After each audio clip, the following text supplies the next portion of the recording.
اب آج کل ایک بڑی زوردار طریقے سے شدت سے گفتگو چل رہی ہے صاحب کی جو اپنے آپ کو معتدل اور علمی اور کتابی کہتے ہیں، لیکن جس طرح سے وہ شیعوں پہ اٹیک کر رہے ہیں اس میں واضح وہ جھلک نظر آ رہی ہے ان کے اسلاف کی اور ان کے بزرگوں کی، کہ جو ہر وقت لوگوں پہ حملہ کرتے تھے، کبھی عورتوں کو کوڑا مارتے تھے، کبھی کسی کو مارتے تھے، کبھی کسی کو مارتے تھے، کبھی کسی کو ڈانٹنا، کبھی کسی پر غرانا، وہی کیفیت نظر آ رہی ہے۔ یہ آج کل میں آیا ہے کہ پنجہ جو ہے وہ تا قیامت کوئی ثابت نہیں کر سکتا اور بدعت ہے۔ تو حضور کے ہاتھ کو اللہ نے اپنا ہاتھ کرا، تو کیا مولا علی جب 5 سال تک آلموسٹ 5.5 سال تک خلیفہ راشد رہے ہیں تو رسول اللہ کے پنجے کی شبیہ بنا کے انہوں نے اپنے گھر کے اوپر یا مسجد نبوی میں یا کوفے کی جامع مسجد میں لگائی تھی؟ ٹائم قیامت تک جواب دینا جس گل دا۔ بابا پہلی بات یہ دیکھو کہ بدعت ہوتی کیا ہے۔ اگر یہ بدعت ہے بھی تو جس نے پورے دین کو ڈھا دیا پہلے اس کی خبر لو۔ یعنی یہاں پر دیکھا جائے گا کہ اگر کوئی شیعہ بدعت کر بھی دے تو یہ عوام شیعہ کی بدعت زیادہ خطرناک ہوگی، جنہوں نے اشرف الانبیاء کو دیکھا اور انہوں نے بدعتیں کی وہ زیادہ خطرناک ہوگی۔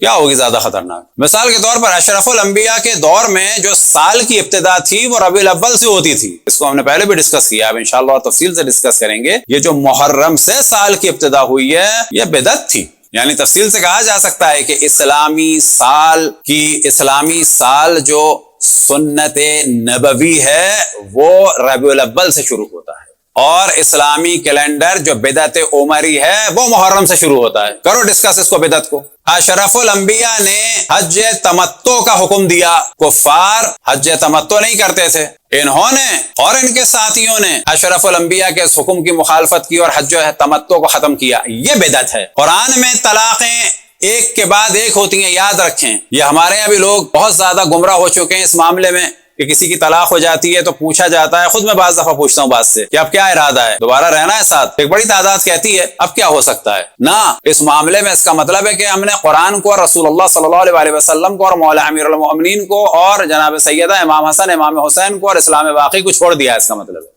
یہ خلیفہ دوم کی بدعت تھی، ایک وقت میں 3 طلاقیں۔ قرآن کے اعتبار سے ایک طلاق ہوگی، یا آپ لوگ بھی جان لیں، یہ جو گھر برباد ہوئے اہل سنت میں لاکھوں کی تعداد میں اور حلالے کا کارخانہ کھلا ہے مولویوں کے لیے، اس بدعت کی ابتدا جو ہے وہ انہوں نے رکھی، اس کو پہلے چیلنج کرو۔ علم، تعزیہ، ذوالجناح، یہ بات کی چیز ہے، اس کو ہم ڈسکس کریں گے بدعت ہے کہ نہیں ہے۔ بابا یہ نہ اصول دین میں سے نہ فروع دین میں سے، یہ امام حسین کے غم کو بیان کرنے کی چیزوں میں سے، اس میں نہیں بدعت کی بات آتی، اس کو ہم ڈسکس کریں گے ابھی۔ ہزاروں لاکھوں کروڑوں جو اہل سنت کی خواتین برباد ہوئی ہیں وہ بدعت خلیفہ دوم کی وجہ سے ہوئی ہیں کہ ایک وقت میں 3 طلاق ہیں۔ قرآن میں کیا حکم ہے آپ لوگ بھی یاد رکھیں، کسی کا گھر برباد ہو تو دین رسول اللہ اس کو بتائیں، نہ کہ دین جناب عمر۔ دین رسول اللہ یہ ہے کہ ایک طلاق ہوگی، یعنی طلاق رجی، یعنی مرد نے طلاق دے دی، ہو گئی طلاق، فرض کریں کہ ہو گئی، فرض کریں، نشے میں نہ ہو، غصے میں نہ ہو، مذاق نہ کر رہا ہو، یہ دین کا مذاق بنایا کہ جی نشے میں بھی طلاق ہو جائے گی، مذاق میں بھی طلاق ہو جائے گی، حتیٰ یہاں تک گر گئے کہ بعض جگہ خود پنجاب میں بعض مولویوں نے کہا کہ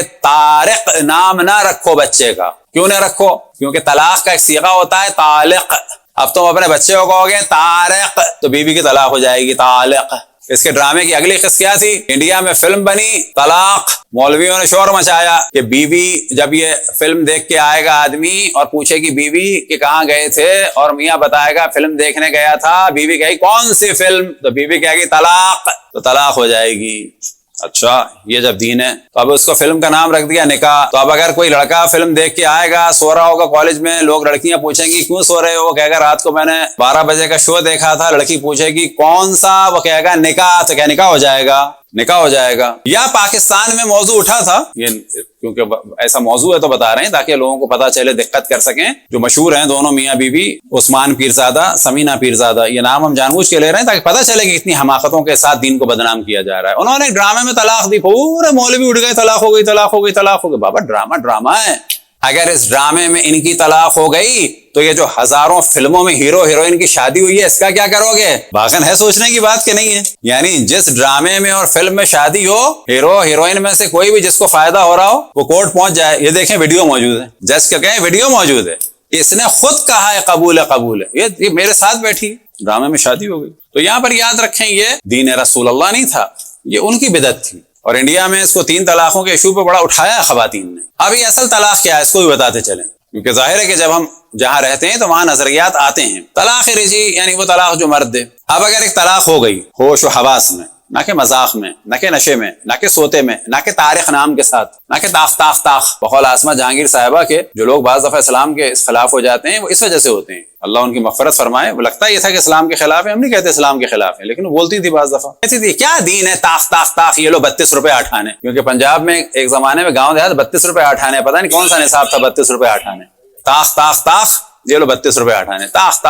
غصہ آ گیا انہیں، عورت کی زندگی برباد ہو گئی. اچھا تو اب پہلی اگر طلاق ہو گئی ہے تو کیا کرنا ہوگا پھر؟ یہ جو پیریڈ ہے عدت کا، یہ آپ لوگ بھی یاد رکھیں. کسی کی اگر طلاق ہو جائے، مرد طلاق دے دے، فرض کریں صحیح طلاق ہے، کسی عالم نے پڑھائی ہے، اور ابھی آپ کمرے سے باہر نکلیں، اب کچھ ہو سکتا ہے. پہلی بات یہ ہے کہ بیوی کو اس گھر سے نکلنا جائز نہیں ہے جہاں طلاق ہوئی، یعنی شوہر کے ساتھ ہی، یعنی مسجد میں طلاق ہوئی تو مسجد سے نکلنا جائز نہیں ہے، شوہر کے گھر سے نکلنا جائز نہیں ہے، شوہر کو اپنے گھر سے بیوی کو نکالنا جائز نہیں ہے. اور اگر اس دوران شوہر مرے گا عدت میں تو بیوی کو میراث ملے گی، اور اگر عدت میں بیوی مرے گی تو شوہر کو میراث ملے گی. اچھا طلاق بہت مشکل ہے، یہ سب کو پتا ہے ہمارے یہاں، ٹھیک ہے. طلاق کے بعد والا مرحلہ ہمارے یہاں بھی جو ہے کھل کے بیان نہیں ہوتا. یعنی ایک طلاق ہو گئی، ابھی آپ کو پتا ہے کہ جی اللہ نہ کرے کسی کی طلاق ہو گئی، اب آپ کی ذمہ داری کیا ہے؟ جا کے ہنسی مذاق بات چیت اور کوشش کریں کہ شوہر جو ہے رجوع کر لے. رجوع کیسے کرنا ہے؟ نہ عربی، نہ فارسی، نہ مولوی، نہ ملا، نہ کوٹ. رجوع کیسے کرنا ہے؟ اگر شوہر مثال کے طور پر کہے کہ اچھا چلو بس گھر چلو، یا اس کا ہاتھ پکڑ لے، یا کوئی بھی ایسا کام کرے کہ جس سے یہ ظاہر ہو رہا ہو کہ ہم لوگ دوبارہ کنٹینیو کر رہے ہیں، تو وہ طلاق ہوئی تھی، عدت میں رجوع ہو جائے گا. اور یہ رجوع جاننا چاہیے، یہ آپ لوگوں کو کرانا چاہیے. کہیں پہ اللہ نہ کرے اختلاف ہو تو خوش مزاج لوگ جائیں، ہنسی مذاق کے ذریعے سے، بات چیت کے ذریعے سے، اور اس کے بعد ماحول بنانے کے ذریعے سے رجوع کرا دیں. یہ رجوع ہو گیا. یہ رجوع کون کرا سکتا ہے؟ کوئی بھی کرا سکتا ہے، مسلمان ہو غیر مسلمان ہو، دونوں کو سمجھایا بجھایا، شوہر نے بیوی کا ہاتھ پکڑا یا گاڑی کا دروازہ کھولا یا بات کی، رجوع ہو گیا. اور اگر عدت گزر گئی تو کچھ ہو سکتا ہے، دوبارہ نکاح ہو سکتا ہے. ہم نے خود کئی نکاح کرائیں دوبارہ، اور بتایا ہے کہ یہ بڑا ظلم ہوا ہے. طلاق کا لوگوں کو علم ہے، عدت میں رجوع کا علم نہیں ہے، اور عدت کے بعد دوبارہ نکاح کا بھی علم نہیں ہے، کیونکہ اسلام محمدی پر غالب آ گیا اسلام عمری. اب فرض کریں طلاق ہو گئی یا رجوع کر لیا یا عدت گزر گئی تو کیا کر لیا؟ دوبارہ نکاح کر لیا، ٹھیک ہے. اب طلاق جو دیں گے یہ دوسری طلاق ہوگی. اب ہوئی ہے دوسری طلاق رجوع کے بعد یا دوسرے نکاح کے بعد. اب پھر کوئی گڑبڑ ہوئی، اب اس آدمی نے طلاق دی، یہ ہوگی دوسری طلاق. اور پھر یا عدت میں رجوع کر لیا یا عدت کے بعد نکاح کر لیا، اب اس نے طلاق دی، یہ تیسری طلاق ہوگی. اب نوبت آتی ہے کس چیز کی؟ مولویوں کے کارخانے کی، حلالہ فیکٹری کی؟ نہ. اصل میں ہے کیا چیز یہ؟ یعنی مرد سے کہا گیا ہے کہ یہ تمہاری بیوی ہے، اصل بات یہ ہے، تمہیں اس کی میراث ملے گی، اس کو تمہاری میراث ملے گی، تم کو اس کا نفقہ ہے. آپ نے دیکھا ہوگا طلاق کے بعد کہتے ہیں نفقہ دو، تو کیا مراد ہے؟ اس دوران بیوی کا سارا خرچہ واجب ہے. طلاق ہو جائے تو عدت کے درمیان بیوی کی میراث شوہر کو، شوہر کی میراث بیوی کو، بیوی کا کھانا پینا بیماری سب جو ہے وہ شوہر پہ ہے. کیوں کہ یہ بیوی ہے اس کی. اللہ سبحانہ و تعالیٰ نہیں چاہتا گھر برباد ہو، اللہ نے ارادہ نہیں کیا تھا گھر برباد ہو، خلیفہ دوم نے ارادہ کیا گھر برباد ہو. تو انجینئر صاحب اس موضوع کو ڈسکس کیجئے. علم تابوت ذوالجنا یہ کیا ہے، یہ اب ہم بیان کریں گے. تو یہ ہمارے لوگوں کو بھی جاننا چاہیے. ہم میں سے ہر یہ جو بیٹھیں گے 1 2 3 یہ سب یہ جانیں. کہیں کسی کی طلاق ہو تو ان چیزوں کو بیان کریں، اس کے گھر کو آباد کریں. اگر عدت میں ہے تو رجوع کروائیں، عدت کے بعد ہے تو دوبارہ نکاح کروائیں، تاکہ گھر برباد نہ ہو اور بچے بے ماں اور بے باپ کے نہ ہو. یہ اسلام نہیں چاہتا تھا. اسلام محمدی، علوی، فاطمی، حسنی اور حسینی یہ چیز نہیں چاہتے تھے. نتیجہ تھا اسلام عمری کا. تو یہ تھی بدعت. بدعت کا پوچھنا یہ ہے بدعت. اب کیا ہے اس میں؟ یہ سوال بھی ہوتا ہے کہ جی اسلام میں یہ محلل کا کیا مسئلہ ہے؟ یعنی مرد سے کہا جا رہا ہے کہ دیکھو یہ خاتون تمہاری تھی، ہم نے یہی چاہا کہ گھر آباد رہے. تم نے ایک دفعہ طلاق دی، ہم نے کہا رجوع کر لو. ٹائم گزر گیا، ہم نے کہا ابھی بھی دوبارہ نکاح کر لو. پھر تم نے دوبارہ طلاق دی تو ہم نے کہا رجوع کر لو. ٹائم گزر گیا تو کیا کر لو؟ نکاح کر لو. پھر تم نے دوسری طلاق دی، ہم نے کہا رجوع کر لو. ٹائم گزر گیا ہے تو کیا کر لو؟ نکاح کر لو. اب جو تم نے طلاق دی ہے تو اپنی اتھارٹی گوا دی ہے تم. یعنی اب خاتون مولویوں کے ہاتھوں کھیل بننے کا وقت نہیں آیا ہے کہ جو اہل سنت کے مدرسوں کے اندر پورا حلال سینٹر چل رہے ہیں، بلکہ یہاں پر خاتون کا کھیل بننے کا زمانہ ختم ہوا ہے کہ تم نے کھیل بنا لیا عورت کو. آج چھوڑا کل لے آئے، ہم نے اتنے چانس دیے، اب یہ خاتون آزاد ہو گئی. وجہ کیا ہے؟ کہ تم نارمل آدمی نہیں ہو، بار بار طلاق دے رہے ہو. اب یہ خاتون کھیل بننے کے لیے آزاد نہیں ہوئی، کیونکہ ہمارے یہاں خواتین مستقل نہیں ہیں، پاور نہیں ہے. پھر اس کے بعد ہم بھی لوگوں کے مسائل کو نہیں سمجھتے. ہمارے خاندانوں کے اندر ایک نعرہ لگا ہوا ہے اکثر خاندانوں میں، ہمارے خاندان میں طلاق نہیں ہوتی. بابا تم مسلمان ہو یا نہیں ہو؟ اسلام میں تو ہوتی ہے طلاق. تمہارا خاندان مسلمان ہے کہ نہیں ہے؟ اسلام میں طلاق بھی ہوتی ہے، نکاح بھی ہوتا ہے. ہاں طلاق کو کھیل نہیں بنانا چاہیے. لیکن بالآخر اسلام میں طلاق ہے وہ کس کے لیے؟ بالآخر جب گزارا ناممکن ہو جائے اس وقت کے لیے. اب یہ ہے کہ خاتون آزاد ہے, اس مرد کا تسلط ختم ہو گیا ہے. اب اس مرد کا یہ جو ڈرامہ 3 دفعہ کر چکا ہے, 4تھی دفعہ نہیں کر سکتا. اب خاتون کے لیے کیا ہے کہ اب یہ آزاد ہے, یعنی نکاح کر لے کسی سے. اب یہ نکاح کرے گی اور اس کے ساتھ ایک پورا ازدواجی تعلق ہوگا بغیر کسی شرط و شروط کے. حتی تنکح زوجا غیرہ, یہ جو محلل کے معنی ہیں وہ یہ ہے کہ اب یہ شادی کرے گی, ابھی آزاد ہو گئی, تمہاری قید سے نکل گئی, یہ معنی. ایسے خلیفہ دوم نے کھیل بنا دیا کہ آج سے میں 3 طلاقیں ایک وقت میں کرتا ہوں. یہ ایک شدید ترین بدعت تھی کہ جس کا جو نقصان ہے وہ اللہ کا شکر ہے وہ ہمارے ہاں تھوڑا بہت تو آیا ظاہر کلچر کی وجہ سے کہ بہت سارے لوگوں کو نہیں پتا, لیکن جو اصل نقصان ہے خود ان کے ماننے والوں کو ہوا کہ ہزاروں خواتین کے گھر برباد ہو گئے. کیوں کہ شوہر جو ہے غصے میں آیا, طاق طاق طاق. مذہب حق اہل بیت میں کیا ہے کہ نکاح آسان ہے چاہے گواہ ہو یا نہ ہو, طلاق جو ہے مشکل ہے. طلاق میں کون چاہیے؟ پھوپھا چچا تایا گواہ بن سکتے ہیں نا. عادل, یہ کیوں شرط لگائی ہے عادل, تاکہ اگر نہ ملے تو ڈیلے ہو. یعنی ممکن ہے کہ ایک شہر ہو اور اس شہر میں خود سب ایک دوسرے کو جانتے ہوں کہ عادل نہیں ہے, تو کیا کرنا ہوگا؟ ڈیلے ہو. یعنی یہاں پر اگر طلاق ڈیلے ہو رہی ہے تو یہ کوئی نہیں کہہ سکتا یار پھنس گئے طلاق ڈیلے ہو رہی ہے. نا, اللہ سبحانہ و تعالیٰ کا ارادہ یہ ہے کہ طلاق ہو مشکل. یہ نہیں کہہ سکتے کہ بھائی بڑی مشکل ہو گئی, 1,500 کے 1,500 میں ہمیں کوئی عادل نہیں لگ رہا, فرض کی بات ہے, تو کہا جائے گا خوش قسمتی ہے نہیں مل رہا.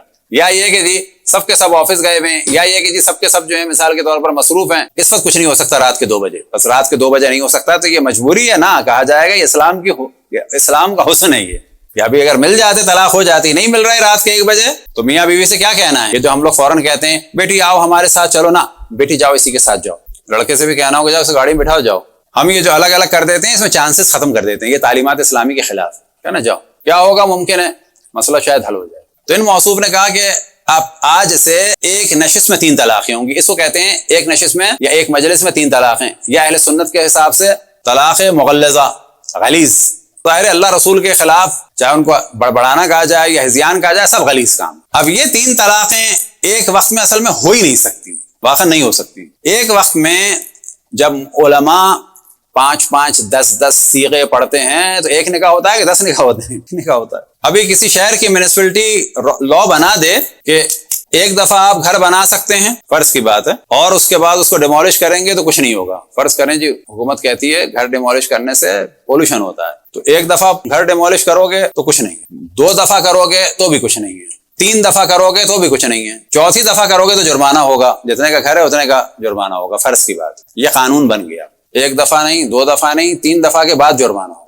اگلا آتا ہے آدمی گورنر یا میئر یا جو بھی, اور وہ کہتا ہے کہ قانون وہی ہے لیکن میں پہلی دفعہ گھر گرانے کو 3 دفعہ گھر گرانا مانتا ہوں, پہلی دفعہ گھر بنانے کو گرانے کو 3 دفعہ گرانا مانتا ہوں. تو یہاں پہ کہا جائے گا ایک گھر 3 دفعہ نہیں گر سکتا, بنے گا گرے گا, بنے گا گرے گا, بنے گا گرے گا, پھر جرمانہ ہوگا. طلاق, نکاح ہوگا طلاق ہوگی, نکاح ہوگا طلاق ہوگی, نکاح ہوگا طلاق ہوگی, پھر صادق آئے گا 3ری طلاق. یہ تھی بدعت, کہ پتہ چلے کہ اسلام کو کیسے بدلا گیا ہے. اب بدعت کے بارے میں یاد رکھیں کہ جو ہے ادخال الشیء فی الدین ما لیس فی الدین, کہ دین میں کسی چیز کو داخل کرنا جو دین فی الدین ما لیس فی الدین, کہ دین میں کسی چیز کو داخل کرنا جو دین میں نہیں تھی. مثال کے طور پر تراویح شیعہ سنی کے نزدیک یہ ماہ رمضان کے نوافل تھے, نوافل لیلۃ الرمضان تھے یہ, صحیح. اور ان موصوف نے کیا کیا, اس کو جماعت سے کر دیا, اور اس کے بعد کیا جملہ کا نعم البدعۃ, کہ یہ اچھی بدعت ہے. یہاں سے تقسیم شروع ہوئی اچھی بدعت اور بری بدعت. اب اہل سنت میں کہا جاتا ہے کہ یہ جو ہے تو بدعت, مثلا فلانی چیز, اب دیکھنا یہ ہوگا یہ بدعت حسنہ ہے یا بدعت سیئہ ہے,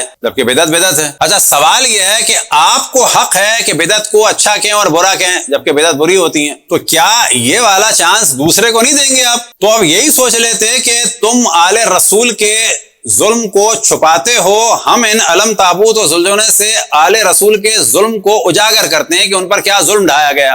تو ایک احتمال دے لو کہ آل رسول کا اس میں دفاع ہو رہا ہے, یہ بدعت حسنہ ہوگی, اور ہمارے عام شیعوں کو کہہ دو یہ حضرت عمر کے ماننے والے ہیں, یا کم سے کم ان کا بھی وہی احترام کر لو جو انہوں نے کیا. اگر اشرف الانبیاء کے معجزات کو دیکھنے کے بعد کسی کے پاس اتنی گنجائش ہے بدعت کو جاری کرنے کی کہ 1300 سال 1200 سال بعد والوں کو تھوڑی سی تو گنجائش دو. اگر دین میں کسی چیز کو شامل کیا جائے, مثال کے طور پہ کیا کہا جائے, ظہر کی نماز 5 رکعت ہے, فجر کی نماز 4 رکعت کر دیا, اس سے یہ بدعت ہوگی. مثال کے طور پہ مسلمات میں سے ہے کہ تقریباً سب میں ہی کہ واجب نماز میں ایک سورہ حمد ہے, کوئی اس کو 2 کر دے, کہ میں زیادہ مواحد ہوں 2 کر دے, یا مثال کے طور پر کوئی اور چیز بڑھا دی جائے کہ 2 سجدوں سے میرا دل نہیں بھرتا، مثلا 10 ہوں تو واقعا زیادہ وحدانیت نظر آتی ہے. تو یہاں پہ کہا جائے گا یہ بدعت ہے، ادخال الشیء فی الدین ما لیس فی الدین، کہ دین میں وہ چیز داخل کر دی جائے جبکہ وہ دین میں نہ ہو. تو اسلام میں ایک اصول دین ہے، فروع دین ہے. تو اصول اور فروع کی تو بربادی لگا دی. جب اللہ سبحانہ و تعالیٰ کو جسم بنایا جا سکتا ہے، سینسٹیو وہاں ہونا چاہیے. جب ہر معرفت کے منبع کو اور مصدر کو یعنی رسالت کو حجر و ہذیان و بکواس سے نسبت دی جا سکتی ہے، سینسٹیو وہاں ہونا چاہیے.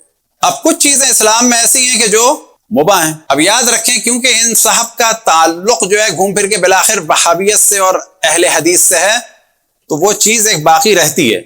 لیکن ہاں چلو جی بنو امیہ کو کہنا شروع کیا، اچھی بات ہے، لیکن بنو امیہ کو کہہ کر یہ نہیں ہو سکتا کہ چھوٹے کسی مجرم کو کہہ کر آپ کوئی بارگیننگ کریں کہ بڑے مجرم کے جرم کو چھپا دیا جائے. بنو امیہ کے جتنے بھی مظالم ہیں، کیا یہ کہا جا سکتا ہے کہ 3 طلاقوں کی بدعت جو ہے وہ یزید نے شروع کی ہے؟ کیا یہ کہا جا سکتا ہے کہ یزید نے رسول اللہ کو حجر و ہذیان و بکواس کی نسبت دی؟ بس آج کے دور میں اگر کوئی یہ کہے کہ یہ کام یزید نے کیا تھا تو آپ کو کیا سمجھ میں آئے گا اس سے؟ یزید پر ڈال کے کسی اور کو بچا رہا ہے. تو دین کی بربادی جو ہے وہ بہت سارے لوگوں نے لگائی. دیکھنا چاہیے لگنا شروع کہاں سے ہوئی اور بڑی کس نے لگائی. اور یہ ہم بار بار بتا رہے ہیں کہ یہ ایک نظریہ چل رہا ہے کہ اپنے آپ کو لبرل ظاہر کریں، ایسا ظاہر کریں. دیکھیں ہم تو دشمنان اہل بیت سے نفرت کرتے ہیں، اہل بیت سے محبت کرتے ہیں.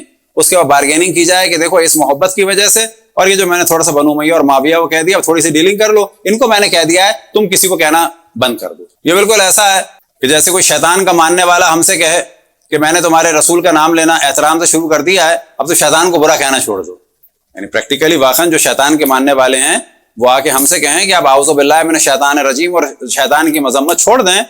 آج سے ہماری کمیٹی نے فیصلہ کیا ہے کہ وہ رسول اللہ کا احترام کریں، یا یہ کہ چلو جی وہ ہم اللہ کا بھی احترام کریں گے، ایک مجسمہ اللہ کا بھی رکھ دیں گے. تو کہا جائے گا بابا تم اللہ کو مانو نہ مانو، رسول اللہ کو مانو نہ مانو، ہم شیطان کو نہیں مانیں گے. آپ بنو امیہ کو کہیں نہ کہیں، آپ اہل بیت کی تعریف کریں نہ کریں، ہم دشمنان اہل بیت کو نہیں چھوڑنے کے. کوئی بارگیننگ کی چیز نہیں ہے. یہ نہیں کہا جا سکتا کہ مثال کے طور پر کوئی آ کے کہے کہ میں یہ کام کر دوں گا، اب آپ 2 جمع 2 کو 4 کہنا چھوڑ دیں. واقعا ایسی ڈیلنگ ہو سکتی ہے اخلاق کے درمیان؟ کہا جائے گا نا یہ مسلمات میں سے ہیں. تمہارے کسی بھی کام کی وجہ سے 2 جمع 2 5 ہم نہیں کرنے کے، وہ 4 ہی رہیں گے، چاہے تم ادھر جاؤ چاہے تم ادھر جاؤ. اب یہ کہنا کہ یہ پنجہ بدعت ہے، قیامت تو کوئی جواب نہیں دے سکتا. تو واقعا اگر کوئی یہ سوچ ہی لے مثال کے طور پر کہ حجر اسود جو ہے اس کے اوپر چاندی چڑھائیے، قرآن سے ثابت کرو، قیامت تک تم جواب نہیں دے سکتے، تو واقعا کوئی نہیں دے سکتا. کوئی دے سکتا ہے جواب؟ یعنی واقعا کوئی جواب دے سکتا ہے کہ حجر اسود کے اوپر چاندی ہے، قرآن سے ثابت کرو. حجر اسود کی شکل ایسی ہونی چاہیے، چاندی چڑھا کے جو کر دیا اس کو اوول شیپ میں اس کا، وہ یعنی واقعی قرآن سے آپ ثابت کریں گے. اچھا بس قرآن سے ثابت نہ کریں تو بدعت کر دیں. بابا حجر اسود جو ہے ٹوٹ گیا تھا، ٹوٹنے کے بعد اس کو خول چڑھایا، خول چڑھانے کے لیے یا لوہا ہوتا ہے یا سونا ہوتی ہے، چاندی ہو گئی، اس کے لیے قرآن و حدیث کی ضرورت نہیں ہے. اب جو اس کا شیپ ہے بالآخر یا اسکوائر ہوتا ہے، ریکٹینگل ہوتا ہے یا سرکل ہوتا ہے یا اوول ہوتا ہے، بالآخر کوئی تو ہوتا. آپ جو بھی شیپ کرتے اس کے بارے میں یہی سوال ہوتا. خانہ کعبہ کا خلاف یعنی واقعا اسی طرح سے یہ خالص ریشم کا ہوتا تھا رسول اللہ صلی اللہ علیہ وسلم کے دور میں، اسی طرح سونے کا کام ہوتا تھا. کہا جائے گا اجازت ہے، ایسے ہو جائے ویسے ہو جائے. جو آیتیں لکھی جاتی ہیں کیا واقعا قرآن میں ہے کہ خانہ کعبہ پہ غلاف میں یہ آیتیں لکھا ہے؟ واقعا لکھا ہے ایسا کہیں؟ اور اس سائز کی لکھو یا اس میٹیریل کی لکھو، سونے کی ہو کہ چاندی کی ہو، کالا ہو کہ سفید ہو، ریشم کا ہو یا کاٹن کا ہو. کہا جائے گا یہ خانہ کعبہ کے احترام میں ہو رہا ہے، اسلام نے منع نہیں کیا، ایک عظمت نظر آ رہی ہے، صحیح ہے. مقام ابراہیم کے اوپر غلاف ہو یا شیشے کا فریم لگا ہو، اب اس کی چھت جو ہے مقام ابراہیم کی وہ ایسی ہو یا فلیٹ ہو، گولڈن ہو یا سلور ہو، کون سے میٹل کی ہو، اسے کوئی قیامت تک ثابت کر سکتا ہے؟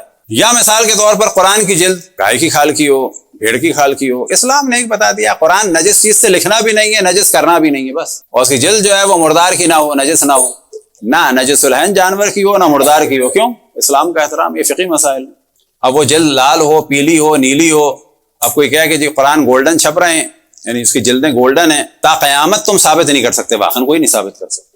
کوئی آیت نہیں آئے گی کہ قرآن کی گولڈن جلد جائز ہے. یہ رسوم ہے، کلچر ہے. یہ مثال کے طور پہ شور مچایا جاتا ہے. آپ نے دیکھا ہے 15 شعبان کو حلوہ، ایک دفعہ ٹی وی کا پروگرام تھا، ایک آتا تھا پی ٹی وی سے میزان، وہاں پر بحث چل رہی تھی دیوبندی بریلوی میں. کافی دیر ہو گئی تو میں نے کہا رکے تھوڑی بات، میں نے کہا حلوے کی بات ہو رہی ہے. آپ دونوں کا یعنی بریلوی تو ظاہر اس پر اس معاملے میں حق پر تھے، دیوبندی زیادہ سینسٹیو ہو جاتے ہیں، تو ہم نے دیوبندی سے کہا آپ بجائے 15 شعبان کے حلوے کے عید کے دن کی سوئیوں کو ڈسکس کریں. یعنی جس دلیل کی بنیاد پر آپ کہہ رہے ہیں کہ حلوہ ثابت نہیں ہے، اب اسی دلیل کی بنیاد پر سوئیاں ثابت ہیں. اچھا کھجلا ثابت ہے نہیں ثابت ہے؟ عالم عرب میں جو ہے وہ ہریسہ اور حلیم بنتا ہے سب سے زیادہ ماہ رمضان میں، وہ ثابت ہے؟ اور کلچر کی چیز ہے، پورے عرب دنیا میں جلیبیوں کا زور ہوتا ہے ماہ رمضان میں، کہیں لکھا ہے؟ کلچر کی بات۔ اچھا عید کے دن کیک لکھا ہے؟ کلچر کی بات۔ انڈونیشیا میں ممکن ہے کوئی اور کھانا ہوتا ہو، وہاں سوئیاں نہیں ہوتی ہوں گی، ملیشیا میں کچھ اور ہوگا، آذربائیجان میں کچھ اور ہوگا۔ یہاں پہ کہا جاتا ہے کہ مختلف ایام کی کوئی نہ کوئی ایک اسپیشلٹی ہو جاتی ہے، کسی میں بات ہو جاتی ہے مثال کے طور پر، اور باقی چیزوں کی۔ اب آتے ہیں بڑی تیزی سے تبرکات کی جانب، کیونکہ ان پر حملہ کیا گیا ہے۔ جتنے بھی تبرکات ہیں ایام عزا کے، ان کا اصل جو ہدف ہے یاد رکھیں وہ امام حسین کی مظلومیت کو اجاگر کرنا ہے، اور یہ ہمیں بھی جان لینا چاہیے ان میں سے اکثر نوحہ مرثیہ سوس سلام یہ کس کے لیے ہیں؟ مصائب کو بیان کرنے کے لیے، صحیح بول کے، اور یہ جو تبرکات ہیں یہ در حقیقت امام حسین کی کسی نہ کسی مظلومیت کو اجاگر کرنے کے لیے ہیں۔ مثال کے طور پر زلجنہ جو ہے وہ کیا ہے؟ امام حسین کی سواری جب ان کی شہادت کے بعد خالی واپس آئی، یعنی تنہا واپس آئی اور سوار نہیں تھا، تو یہ علامت ہے اس بات کی وہ شہید ہو گئے۔ تنہا سواری کا آنا جو ہے وہ ایک خبر تھی کہ وہ شہید کر دیے گئے۔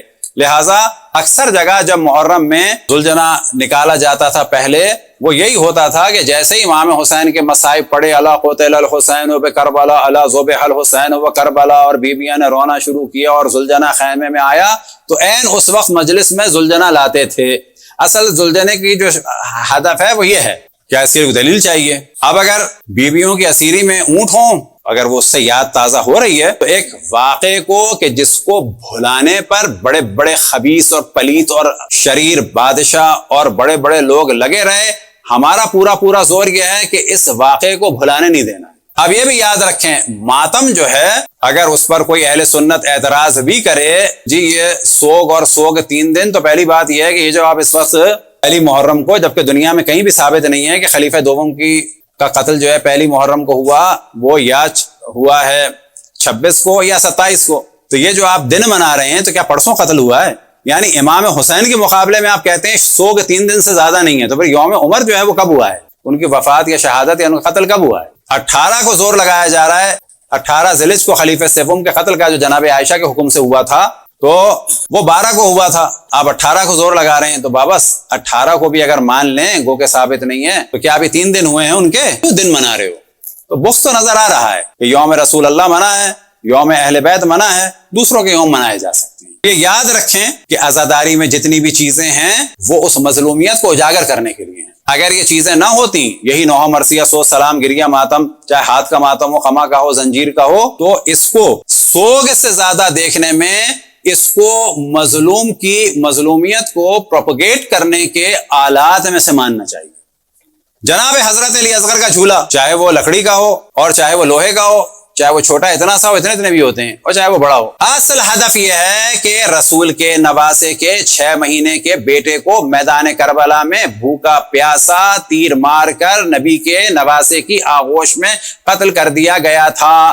اصل ہدف جھولے کا یہ ہے، چاہے وہ کسی بھی سائز کا ہو۔ بالکل ویسے ہی اب اس کے لیے کوئی دلیل کی ضرورت نہیں ہے۔ اہل حدیث اور ساتھ میں سلفی اور وہابی ٹائپ کے لوگوں کے ایک فلسطین کے لیڈر شیخ احمد یاسین کو اسرائیل نے مارا، جبکہ وہ معذور تھے۔ کس پر تھے؟ ویل چیئر پہ۔ ان کی وفات جب بھی منائی جاتی ہے ویل چیئر اٹھائی جاتی ہے۔ اب یہاں سوال کیا جائے، ویل چیئر قرآن میں ہے، ویل چیئر جو ہے وہ رسول اللہ صلی اللہ علیہ وسلم کی کسی حدیث میں ویل چیئر جو ہے خلیفہ اول و دوم و سوم نے اٹھائی تھی کسی کے موت پہ، کہا جائے گا نا یہ سمبل کے طور پر۔ اچھا کس کے سمبل کے طور پر ہے؟ مثال کے طور پر قائد اعظم کے یوم وفات پر ویل چیئر کا ہے سینس، فاطمہ جناح کے یوم وفات میں ویل چیئر کا سینس ہے، لیاقت علی کے اس میں ویل چیئر کا ہے نہیں ہے۔ اب مثلا لیاقت علی کے یوم وفات میں ممکن ہے کہ اگر کوئی فلم کوئی بنائے تو پستول کو دکھائے گا، گن کو دکھائے گا، ہے سینس؟ بالکل سینس ہے۔ قائد اعظم یا جناب فاطمہ جناح بارے میں امکان ہے، جیسے کہ جناب فاطمہ جناح کو مارا گیا، ان سے ریلیٹڈ دکھایا جائے گا۔ شیخ احمد یاسین کی موت میں ویل چیئر دکھایا جائے گا، کیوں؟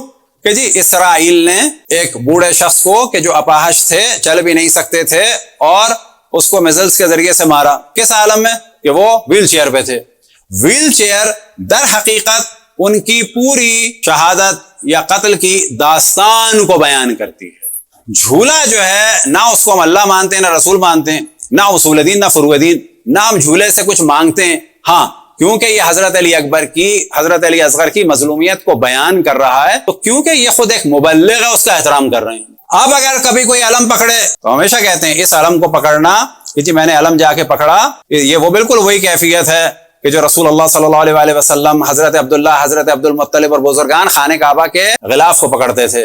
خانہ کعبہ کے غلاف کو پکڑ کے دعا مانگنے کا معنی یہ ہے کہ جیسے اللہ معاذ اللہ اللہ کے کرتے کو پکڑا ہے، یعنی اللہ کو ہلا رہے ہیں۔ یعنی کیا تعلق ہے اللہ سبحانہ و تعالیٰ سے راز و نیاز کرتے میں خانہ کعبہ کے کپڑے کو ایسے کرنا؟ تو جتنے بھی تبرکات ہیں ان کو لاجیکلی ڈسکس کرنا چاہیے، جاننا چاہیے۔ اور عزاداری میں جو سب کو پرابلم ہے کہ جی دیکھا تو نکاح ٹوٹ جائے گا، یہ ساری چیزیں ہم نے پہلے بھی بیان کی، وہ ساری بات ہی یہ تھی کہ یہ مظلومیت آگے بڑھے نا، اور ہمارے علماء نے اتنا ہی کام کو آگے بڑھایا۔ لہٰذا کبھی بھی کسی نے بھی سوال کیا کہ ایسا کر سکتے ہیں، ایسا کر سکتے ہیں، یہ کام کر سکتے ہیں، یہ کام کر سکتے ہیں، ہمیشہ علماء نے جواب دیا اگر اس کے ذریعے سے کربلا کے کسی واقعے یا کربلا کے کسی حادثے کی جانب توجہ ہوتی ہے اور پردہ اٹھتا ہے، اور اس کام کی وجہ سے کربلا کا ایک خاص موضوع بھلائے جانے سے محفوظ ہو جاتا ہے، پریزرو ہو جاتا ہے، دشمنوں کی سازش سے بچ جاتا ہے، تو وہ سارے کام جو ہیں وہ ثواب ہیں۔ کس عنوان سے؟ سوک کے عنوان سے نہیں، کس عنوان سے؟